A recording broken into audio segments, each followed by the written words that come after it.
cultiver le lieu secret. Alors, qu'est-ce que c'est le lieu secret? Pourquoi la Bible nous en parle? Pourquoi on est appelé à entrer dans ce lieu secret? Comment le vivre au quotidien?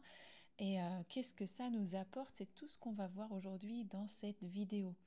Le lieu secret, je crois que c'est vraiment un lieu qu'on a à redécouvrir aujourd'hui en tant que chrétien, en tant que fils et filles de Dieu, un lieu qu'on doit vraiment investir et, euh, et redécouvrir aussi dans toute sa richesse.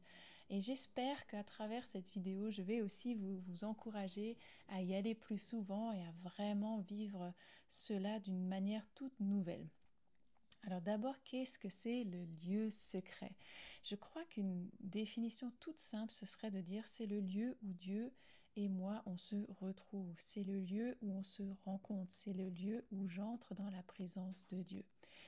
C'est à la fois quelque part un endroit et un temps spécifique où tu te consacres à Dieu, dans un temps d'intimité avec Dieu, où il est le plus important, où il a toute ton attention, où il est le centre, il est le but et la priorité. Donc c'est quelque chose, ça peut être quelque chose de physique, ça peut être une pièce dans ta maison, ça peut être un endroit où tu aimes prendre ce temps avec Dieu, ça peut être un temps spécifique dans ta journée, mais au-delà de tout, je crois que c'est surtout un lieu hors du temps et de l'espace, un lieu d'intimité qui se passe de cœur à cœur, de connexion avec Dieu. Et le but, c'est que alors que ce lieu secret devient une habitude, ce sera toujours plus facile pour toi d'y entrer, d'entrer dans la présence de Dieu et en quelques secondes, hop, tu es connecté à Dieu, tu vis des choses fortes, il y a une communion directe. Ça, c'est vraiment le but. Parce qu'on est appelé à ça, à être en union avec Jésus. Si vous lisez les évangiles, si vous lisez les actes, si vous lisez les lettres après, en fait, tout le Nouveau Testament, vous verrez combien c'est précieux d'avoir cette union, combien c'est écrit en union avec Jésus-Christ, en union avec Dieu, combien c'est important d'avoir ces temps d'union. Et ça se passe aussi et vraiment dans l'intimité, dans le lieu secret de un à un. Alors certains diront, oui, mais Dieu, il est là tout le temps. Qu'est-ce que tu me racontes de ce lieu secret? Il est là avec moi tout le temps, la Bible nous dit. Et c'est la vérité, Dieu est là tout le temps. Il est avec nous. La Bible nous dit que le Saint-Esprit vit en nous. Notre corps est le temple du Saint-Esprit. Jésus dira aussi, je suis avec vous jusqu'à la fin du monde. Ça, c'est une réalité. Mais, et merci Seigneur, vraiment merci Seigneur. Mais, est-ce que toi, tu es consciemment avec Dieu tout au long de ta journée? Est-ce que tu peux dire que tu es connecté à un niveau bien plus profond que juste la connaissance de ce fait avec Dieu? Donc oui, tu sais qu'il est avec toi, mais est-ce que tu le vis? Est-ce que c'est encore dans ton intelligence comme un savoir ou est-ce que c'est plus profond, c'est descendu dans ton cœur, dans tes entrailles et c'est devenu une expérience, quelque chose que tu as éprouvé, quelque chose que tu vis et que tu vis encore et encore, et quelque chose que j'espère tu vivras de plus en plus souvent à tel point que tu seras en communion tout le temps. Je crois que ça c'est notre but, d'être en communion constante avec notre Dieu. Je crois qu'on a encore du chemin à faire dans ce sens. Je crois que d'ailleurs beaucoup de chrétiens ne vivent pas ces temps dans le lieu secret. Et vous verrez la différence. Ce n'est pas pareil que d'être à l'église ou de faire des choses avec d'autres. C'est vraiment des temps qu'on vit seul avec Dieu. Et je crois qu'on en a vraiment besoin pour voir aussi plus de Dieu, pour voir des avancées, pour avoir des percées aussi en tant que chrétien. On a besoin de ces temps dans le lieu secret. Alors la Bible nous parle bien sûr de ce lieu secret. On trouve dans plusieurs psaumes aussi déjà le secret de Dieu, les prophètes en parlent aussi, mais Jésus lui-même le fera et nous appelle à venir dans ce lieu secret. On trouve ce passage dans Matthieu 6 au verset 6 où Jésus nous dit « Mais quand tu pries, entre dans ta chambre, ferme ta porte et prie ton Père qui est là dans le lieu secret, et ton Père qui voit dans le secret te le rendra. » Donc ça, c'est Jésus qui nous le dit, donc c'est vraiment important. Donc ce lieu secret, ce mot veut dire caché. c'est secret, c'est intérieur. Et en fait, il y a cette notion aussi d'une intimité toute particulière, comme dans un couple. Ben, il y a des choses qui sont uniquement réservées au couple lui-même. Il y a une intimité dans le secret qui se passe, une connexion corps, âme, esprit qui est réservée uniquement à ce couple. On n'y invite pas d'autres personnes. Et en fait, c'est pareil ici dans ce lieu secret avec Dieu. C'est une intimité qui se trouve juste entre Dieu et toi. Donc c'est le lieu secret, donc on a dit tout au début, c'est le lieu où on rencontre Dieu, on se rencontre avec lui, on rentre dans sa présence. Et donc c'est un lieu d'une grande intimité. Dans l'Ancien Testament, on pourrait le définir comme le lieu très saint. Vous savez, il y a eu cette tente de la rencontre où Moïse a eu les plans de Dieu. Donc c'était ce qui était le temple avant que ça n'existe, c'était la tente de la rencontre. Et dans cette tente, il y avait plusieurs endroits, dont le lieu très saint. Et cet endroit, c'était derrière un voile. Il y avait des chérubins brodés dessus. Et c'est là où il y avait la présence de Dieu. Elle était là. D'ailleurs, quand ils ont installé cette tente, c'était même visible comment la présence de Dieu, la gloire de Dieu était présente à cet endroit-là. Et dans cette ancienne alliance, donc dans l'Ancien Testament, très peu de personnes pouvaient y accéder. En fait, c'était juste le souverain sacrificateur qui pouvait y aller, et ce qu'une fois dans l'année, et encore avec un sacrifice qu'il devait faire. Il devait y entrer avec du sang, sinon il n'y entrait pas. Donc c'était vraiment quelque chose qui était réservé à une seule personne, qu'en une seule occasion dans l'année. C'était quelque chose ouais, vraiment super restreint, parce que c'était la présence de Dieu. Et en fait, quand on regarde dans l'Ancien Testament, celui qui a eu vraiment un accès direct dans l'Ancien Testament, c'était Moïse. Lui, il entrait tous les jours dans la tente, tous les jours, la gloire de Dieu était là. La Bible nous dit même que quand il sortait, il avait le visage rayonnant. C'était visible sur lui. Et ça, c'était vraiment le seul dans l'Ancien Testament qui avait cette proximité dans ce lieu très saint. Et aujourd'hui, en fait, grâce à Jésus, nous avons un accès à Dieu constamment. Tous, maintenant, on n'a plus besoin d'être souverain sacrificateur, on n'a plus besoin d'attendre une fois dans l'année avec un sacrifice. Non, Jésus, il a payé le prix parfait. Il a versé son sang comme sacrifice parfait. Et quand il est mort à la croix, la Bible nous dit que le voile dans le temple qui séparait le lieu saint du lieu très saint a été déchiré du haut en bas, complètement. L'accès a été ouvert et ça s'est même manifesté physiquement.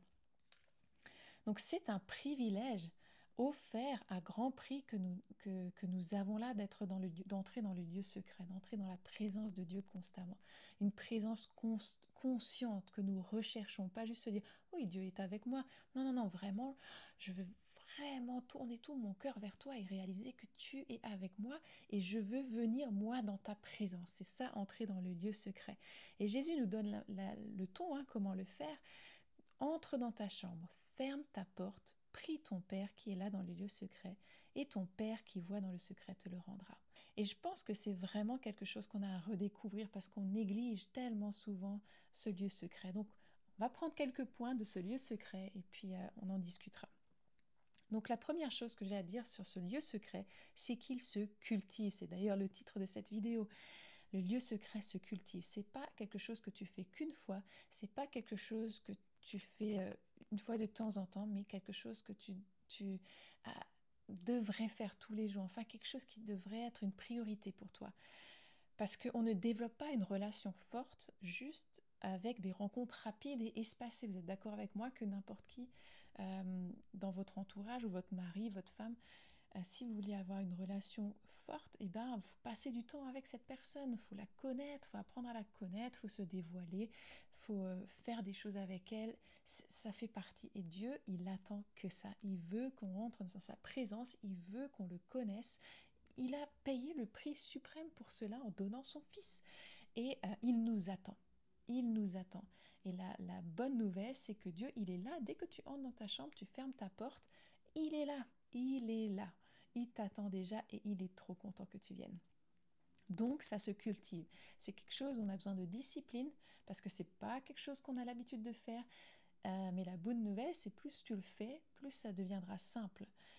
Et on parlera de ça un peu après. Mais donc, quelque chose à faire jour après jour. Ça ne suffit pas une fois de temps en temps. Ça ne suffit pas une fois tous les je sais pas combien et juste 5 minutes. Il faut vraiment vouloir aller plus loin ou progressivement progresser. Parce qu'on peut commencer petit et te dire, ben voilà, aujourd'hui je vais prendre 5 minutes dans la présence de Dieu et puis demain, continuer comme ça peut-être pendant une semaine et puis la fois d'après, eh ben, tu augmentes de 5 minutes et ainsi de suite. Peut-être ça va être par petits paliers, mais tant que tu te tiens à ça, c'est déjà une victoire et tu verras aussi combien tu seras rafraîchi par ces temps dans le lieu secret. Donc, la Bible nous dit, on entre dans la chambre et on ferme la porte. C'est un choix qu'on fait. Le lieu secret, en fait, il peut être partout. Ça peut être dans une pièce particulière, on en parlait avant. Ça peut être un endroit dans ta maison où vraiment, tu sais que quand tu y entres, c'est pour prier ou voilà, un endroit où c'est là où tu aimes passer du temps avec Dieu, pour prier, pour lire la Bible, pour faire tout ce qu'il y a à faire avec Dieu. Mais ça peut être n'importe où, du moment que c'est un temps mis à part pour Dieu. Mais c'est un choix qu'on fait, c'est un choix que l'on fait et ça va pas nous tomber dessus. Donc c'est vraiment quelque chose, tu choisis maintenant, je vais prendre ce temps avec Dieu. Maintenant, ce temps-là, je vais le mettre à part. Ça peut être tôt le matin, ça peut être le soir, ça peut être dans ta journée, qu'importe comment tu t'organises, mais c'est un rendez-vous fixé avec Dieu que tu choisis. Alors, le lieu secret, c'est un temps que tu passes seul avec Dieu. Donc, c'est hors de la communauté. C'est du un à un. Et c'est pas quand tu vas à l'église, c'est pas quand tu vas à une réunion de prière, c'est pas quand tu écoutes un enseignement sur Internet ou je sais pas. Ça, c'est pas le lieu secret. C'est quelque chose vraiment qui se passe dans l'intimité. C'est du un à un. Et je crois vraiment qu'il y a un cri de Dieu envers ses enfants pour redécouvrir ce lieu secret, reconstruire en quelque sorte ce temple intérieur, ce lieu très saint, personnel entre Dieu et toi. Il nous attend vraiment. C'est vraiment le message qui tournait en boucle alors que je préparais cette vidéo. Il nous attend. Il t'attend dans ce lieu secret. Donc c'est un temps seul. Et c'est un temps à part, il est consacré à Dieu. Et c'est en fait comme Jésus faisait, il se retirait dans un lieu désert, il se mettait à part, c'est un temps consacré à Dieu pour aller prier, il faisait ça Jésus. Et c'est un temps où on va enlever les distractions. On coupe le téléphone, on y va quand c'est calme. Vraiment, le calme c'est important, on n'est pas tout le temps coupé par la famille ou le travail ou je sais pas quoi. Non, c'est vraiment un temps où on sait que ça c'est un rendez-vous spécial et ouais, on met tout le focus dessus. Donc c'est bien d'éteindre ton téléphone à ce moment-là, mettre en mode avion, d'avoir vraiment une pièce où tu peux te mettre au calme. Moi j'ai fait ça tôt le matin en général ou quand je suis seule à la maison. Et voilà, donc il y a différentes manières, mais trouve la manière qui te correspond. Alors qu'est-ce qu'on fait dans ce lieu secret concrètement? Donc je vous disais, on rentre dans la présence de Dieu, on cherche sa présence, on veut vraiment le rencontrer, on veut le connaître. Et donc pour cela, il y a plusieurs manières de le faire. La Bible nous parle, Jésus nous dit, quand tu pries, donc une chose qu'on fait, c'est de prier, donc c'est de parler à Dieu. Ça peut être par des demandes que l'on fait, on lui vide notre cœur en quelque sorte, on lui remercie des actions de grâce, donc on lui dit merci, et puis on ouvre la parole, on lit la Bible, on le loue, on peut le chanter en langue, on peut prier en langue aussi, on peut juste être en silence pendant ces temps, on peut être en contemplation de qui il est, être en temps de contemplation. Donc ça c'est aussi toute une manière de juste admirer qui il est, être dans l'adoration, vraiment lui rendre toute la gloire. Et ça peut se passer dans le silence aussi, juste être là et dire waouh, vraiment nous concentrer uniquement sur lui, toutes nos pensées sur Jésus. Et puis oui, plein de manières de faire, plein de choses qu'on peut faire pendant ce temps. Peut-être un peu de tout ça pendant ce temps. Laissez-vous conduire par le Saint-Esprit. Je sais qu'il y en a qui ont des disciplines où ils se donnent de faire 5 minutes un peu de chaque. Moi, c'est vrai que j'aime lire la Bible quand je prends ce temps avec Dieu. Je prends un temps de silence, d'adoration, d'écoute aussi, les temps d'écoute bien sûr, puisque quand on prie, c'est un dialogue. On ne fait pas que parler, on écoute aussi ce que Dieu nous dit en retour. des temps de contemplation, des temps d'adoration. Voilà, et puis on se laisse conduire par le Saint-Esprit, il ne faut pas se mettre non plus un truc fixe dans la tête. Ça peut vous aider peut-être dans un premier temps de vous dire, voilà, je prends 5 minutes de ça, 5 minutes de louange, 5 minutes de lecture de la Bible, puis 5 minutes de prière, puis 5 minutes de silence. Et ça peut vous aider. Si vous avez besoin de structure pour vous aider à rentrer dans ce lieu secret, alors pas de problème. Ça peut vraiment être un soutien. Et puis si vous êtes déjà plus à l'aise, ben vraiment laissez-vous conduire par le Saint-Esprit. Et puis le temps peut être petit au départ, peut-être 5 minutes par jour, et puis progressivement s'allonger. Ça peut être même des heures. En fait, le temps passe vite quand on est dans la présence de Dieu. Voilà. Et aussi, n'hésitez pas à vous mettre dans une position aussi qui vous êtes bien, vous êtes confortable, à l'aise, au calme. Et puis moi, j'aime aussi me mettre à genoux pour vraiment, quand je suis dans l'adoration, ou des fois vraiment quand j'ai juste un cœur à cœur vraiment avec Dieu, dans le silence, et ben ouais, j'aime être comme ça. Et puis des émotions peuvent venir aussi. Vous pouvez avoir tout de suite ce sentiment de waouh, la présence, elle est là. Et des fois, ça va mettre un peu plus de temps. Des fois, ça sera au travers de la lecture de la Bible. Voilà, ça va être. Et c'est ça qui est beau, jamais la même chose. Mais le but, c'est vraiment que aussi à chaque fois, ou en tout cas de plus en plus, vous réalisez que Dieu est là avec vous. Vous sentez sa présence. Vous réalisez ouais, comment c'est tellement bon d'être avec lui, et c'est une écoute qui s'ouvre aussi, et vraiment on est béni dans ces temps, on est béni, c'est des cœurs à cœur avec Dieu, et c'est excellent, c'est excellent. Ce lieu secret, c'est précieux. Je vous le disais avant, c'est un grand privilège qu'on a. Avant, c'était pas donné à tout le monde, c'était même très rare. Et maintenant, nous avons ce privilège de pouvoir accéder à Dieu constamment. Et ça a été acquis chèrement. Donc c'est précieux, c'est à chérir, c'est à désirer, c'est vraiment à faire grandir en nous, et à redécouvrir vraiment toutes les richesses de ce lieu secret. C'est aussi, et j'aime beaucoup ça, un lieu de liberté, où tu peux être entièrement toi-même devant Dieu. Il n'y a pas de faux semblant, il n'y a pas d'hypocrisie, il n'y a pas tout ça, c'est un cœur ouvert devant Dieu. Donc en fait, tu peux même te mettre à pleurer, tu peux même, comme David dans ses psaumes, où des fois, il fait juste jaillir toutes les émotions qu'il y a dans son cœur. Des fois, c'est pas très beau, mais Dieu, il n'a pas peur de ça. Donc c'est un temps où tu es juste toi-même devant Dieu, qui est lui-même. Il va te recevoir comme tu es, et il va aussi te faire du bien dans ces temps-là. Et je trouve ça génial. Donc t'as pas besoin d'être un super chrétien, ou avoir je sais pas quoi, déjà des années d'expérience ou quoi, pas du tout. Tu viens là où tu en es. Le seul prérequis, c'est bien sûr d'être un enfant de Dieu, et puis de vouloir juste passer ce temps avec lui. Donc aussi, c'est des temps où on est récompensé. La Bible nous dit que et que Dieu, qui voit dans le secret, nous le rendra. Donc, non seulement on se fait du bien en étant avec Dieu, on vit des choses, ça peut être des fois vraiment intense, et des fois vous n'allez pas forcément ressentir quelque chose, mais quand même ça va vous nourrir, ça va vous faire du bien, vous allez être euh, vraiment nouveau. Si c'est le matin, moi j'aime le faire le matin, c'est vrai que ça me donne souvent je vois quand c'est le matin les différences que c'est quand je fais ce temps tôt le matin et quand je le fais plus tard dans la journée.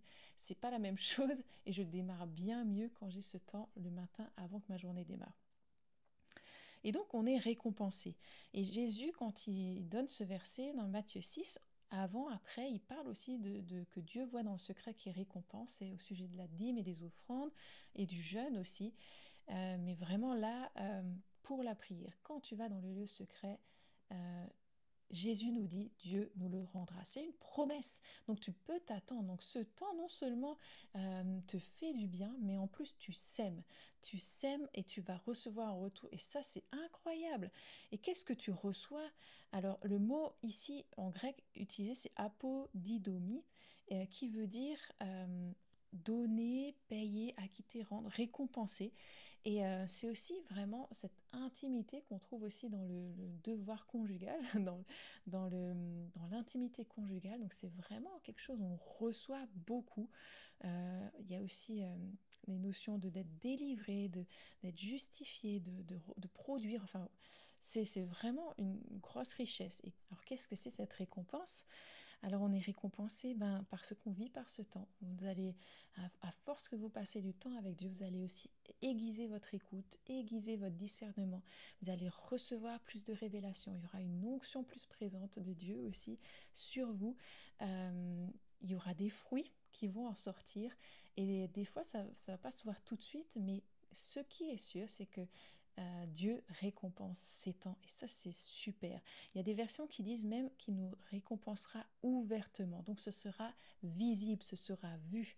En fait, c'est comme si ce qui se passe dans l'invisible, donc dans ces temps de lieux secrets, sera récompensé dans le visible. C'est souvent ce qu'on trouve dans la Bible d'ailleurs, hein, que Dieu récompense ce qu'on fait dans l'invisible avec lui, dans le visible après. Donc ça sera vu publiquement. On verra que tu auras été cette personne fidèle dans le lieu secret, ça se verra par les fruits, ça se verra dans ta vie, ça se verra dans tes relations, dans ta santé, tes finances, j'en sais rien jusqu'à où Dieu peut aller, mais clairement, ça se verra. Et ça, waouh, c'est génial. Et puis enfin, on ne fait pas ce lieu, on ne va pas dans ce lieu secret comme un devoir religieux. Surtout ne faites pas ça. Faites pas ça comme un devoir religieux qu'on remplit, où vous cochez une case, en ignorant au final la présence de Dieu. Souvent, ça nous arrive de faire ça parce qu'on nous a dit, il faut lire la Bible, il faut prier, il faut faire ça. C'est vrai. C'est vrai que c'est quelque chose que si tu veux une relation avec Dieu, c'est des choses que tu seras amené à faire en fait. Mais ne le fais pas comme un devoir religieux, parce que tu vas passer à côté de la présence de Dieu. Tu vas pas être réellement avec lui, mais que ça vienne vraiment d'un réel désir de rencontrer Dieu. Dans tout ce que tu vivras dans ce temps, que ce soit quand tu lis ta Bible, quand tu pries, quand tu es en silence, quand tu écoutes, quand tu contemples, quand tu adores, voilà, vraiment centré sur Dieu.